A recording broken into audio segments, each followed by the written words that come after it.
We start this off with an aerial view of Eston in Middlesbrough. The ironstone mines were located here on Eston Hills. This map is from the early 1900s, and in this video we will be looking around the three main inclines leading towards each drift of the mine before ending at the fan house.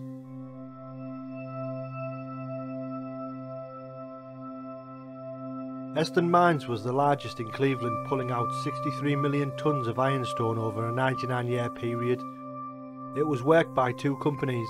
From 1850 till 1929 it was owned by Balco and Vaughan, but was later taken over by Dorman Long in 1929 till its closure in 1949.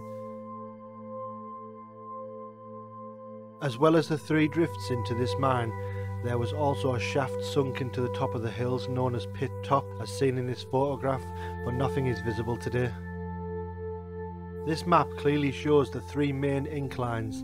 They used an endless rope pulley system to move full ore carts from each mine level at the top of the incline down to the main road, which also brought empty carts back up again. The first part of this video is recorded just here. It is near the site of the old Trustee Drift. This photo was taken during the last shift in 1949 before closing and burying the drift entrance forever. The only remains of this place is the old powder house, which is here.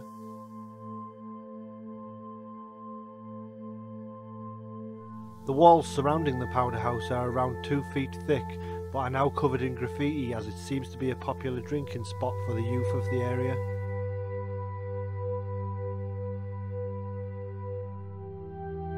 The structure is made up of one large chamber and a slightly smaller one to the back. It was designed to store the explosives and candles for the miners. It is set a short distance away from the mine entrance in case of an accident.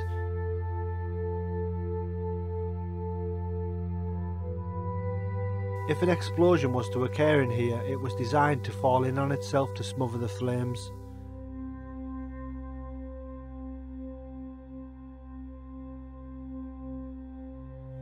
The only remaining piece of history in here are the old square nails on the walls, which date back to the late 19th century.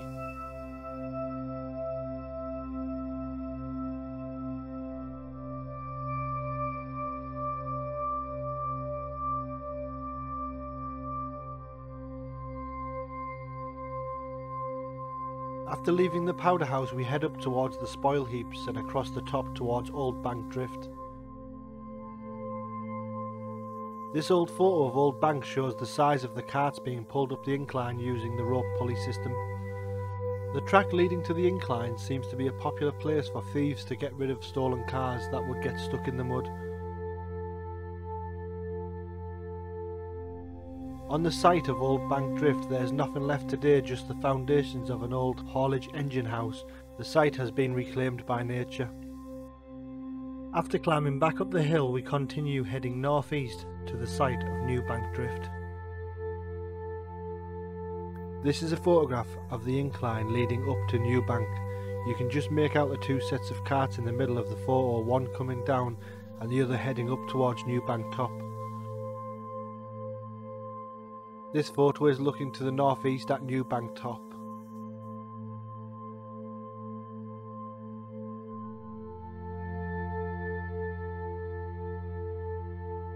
This is all that remains today, a few foundations from old buildings and the entrance to New Bank Drift.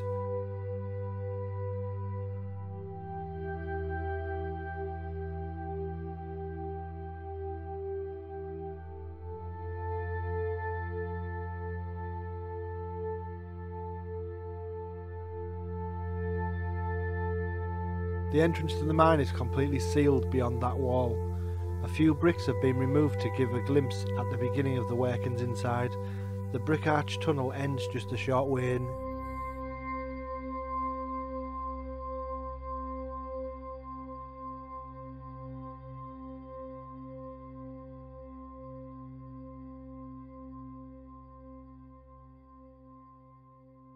We head east down the old tramway lines. Near New Bank Top is the carving showing the fan house, and also some concrete structures remain from the old rope haulage system.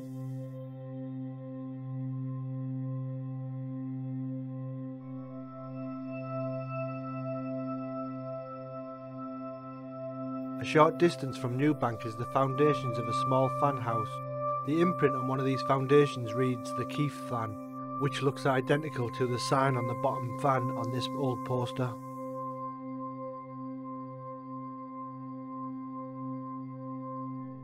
This is the drift that will direct the air from the fan to the workers below.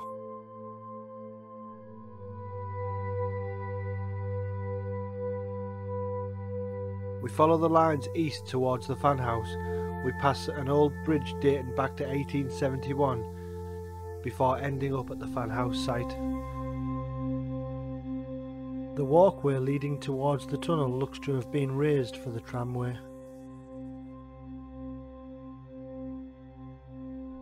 This is the tunnel just before the fan house.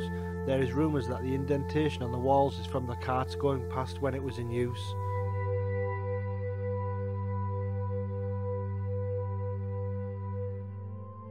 And this is looking back towards the way that we came.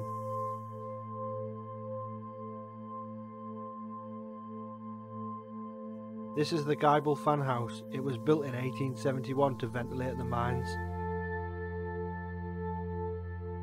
The locals call this the SS Castle due to the S-shaped reinforcing ironwork on the front and the sides of the fan house.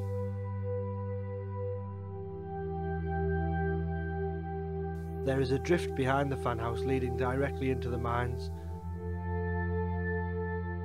This is the interior of the engine house, which contained two horizontal steam engines, one always in reserve in case the first one broke down. If these engines were to break, the miners would suffocate underground.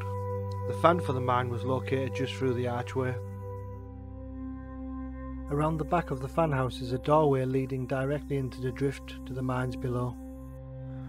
This place is completely flooded now, and has even came further up since my first visit here 2 years ago, as seen here in the photograph.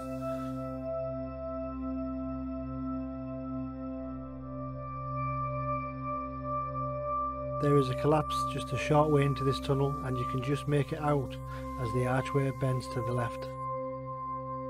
This is where the 30-foot fan was located, blowing air directly down the drift to the mines. This is a basic diagram showing how the fan worked.